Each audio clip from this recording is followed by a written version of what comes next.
June to eh. 1863, isang babaeng walang pinag-aralan, grade 3. Binigyan ng 8 laws of health dahil marami siyang karamdaman. At nang sinunod nito, yung lahat ng mga in-specified na batas doon, nawala ang sakit niya.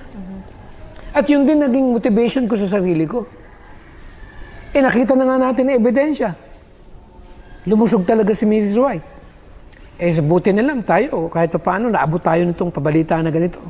Kaya nung sinunod ko naman ito, napakalaki talagang blessing. Kaya nga sabi, sa Healthful Living Chapter 5, blessing from obeying natural law.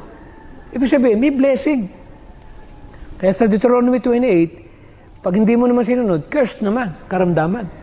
Kaya ng Exodus 15:26, kung ating susundin daw, itong kanyang mga palatuntunan, kanyang kautusan, aalisin niya ang lahat ng karamdaman ng kanyang mga anak. Amen. Clear.